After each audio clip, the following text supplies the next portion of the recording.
ଏଠି आमे प्रकृत ये आमे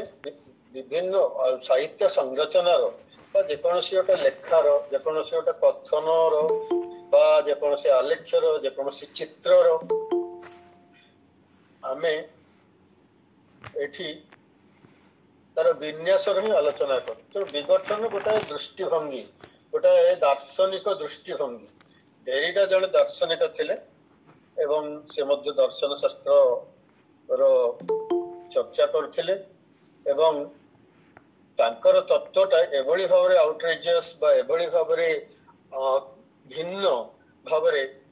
अन्य माननको प्रभावित कला जहा फल साहित्य समालोचना रे मध्य विघटन बा प्रतिविन्यास को पाश्चात्य शिक्षानुष्ठान रे प्रोफेसर माने बा तांकर छात्र छात्री मान पढ़ाया ग्रहण करने तेणु विघटन कहले आम गठन विभिन्न प्रकार सूत्र को आलोचना करवा किंतु इटा गोटे बहुत जटिल जिनस कारण विघटन जो प्रवक्ता जैक डेरिडा से मध्य बहु भाव में प्रभावित होते पूर्ववर्ती कालर जो भाषा तत्वविद फर्डिनांड डी ससरकर तत्व द्वारा एवं से समय रे यूरोप रे स्ट्रक्चरलिज्म बा गठनवाद संरचनावाद मध्य कहि परिबा एटा गोटे इंटेलेक्चुअल मूवमेंट बौद्धिक आंदोलन भली रूप एवं स्ट्रक्चरलिज्म सब उपादान व स्ट्रक्चरलिज्म संरचनावाद विभिन्न तत्व प्रयोग करुथिले जगत रे आलोचना समीक्षा एवं साहित्यर अनुशीलन आलोचना करबा पई एटा गोटे प्रबंध जॉन हॉपकिंस यूनिवर्सिटी रे जेतेबेले से रचना परे जेतेबेले से प्रबंधटी पाठ करथिले जना जे से सहितरे संरचनावाद थिबा जो ता भितर जो असुविधा विरोधाभास गुड़िक सी तेणु से जन्म नहीं संरचनावाद धीरे धीरे उत्तर संरचनावाद आड़ को गति कर संरचनावाद सीमा को से सूचे देते तेणु डेरिडांकर विघटन को आमे विभिन्न प्रकार ओडिया रे प्रकाश करू बहु दिन तले सप्तर्षि पत्रिका रे बोधे 87 मसीह मु गोटे प्रबंध लिखिली प्रतिविन्यास आधुनिक चिंतन नवदिगंत सांप्रतिक चिंतन नवदिगंत से डिकन्स्ट्रक्शन को प्रतिविन्यास बोली आलोचना प्रथमे व्यवहार करी निजे से भावी प्रतिश्रुत विन्यास सूत्र गुड़िक उन्मोचन करवा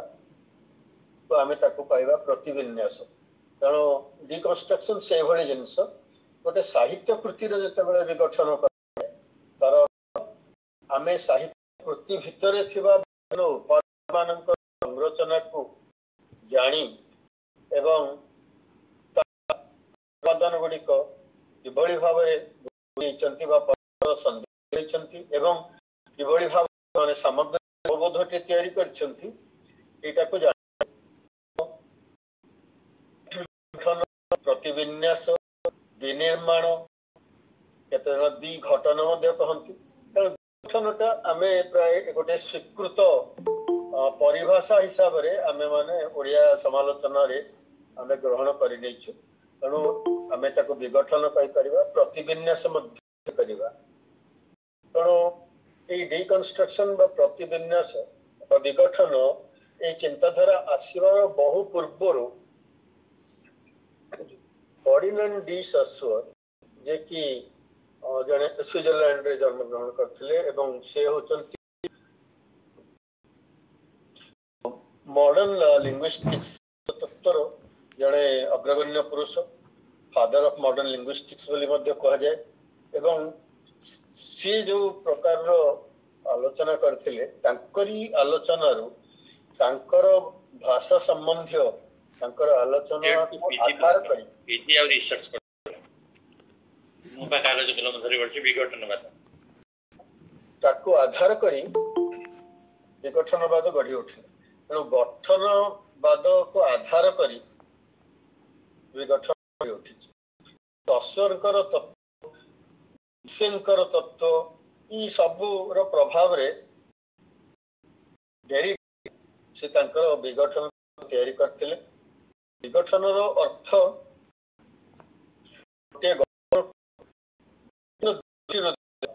आमे जतबेले साहित्य तत्व बोली कहूछु पाश्चात्य एकाडेमिया रे शिक्षा जतबेले थियोरी बोली कहंती से टी कैपिटल थियोरी बोली कहंती तार अर्थ विगत शताब्दीर मध्य भाग 20th सेंचुरी 20 शताब्दीर मध्य भाग जो चिंतन आलोचना समीक्षा साहित्य रे सृष्टि माने गोटे जनरल टर्म देचंती साहित्य समालोचना समालोचना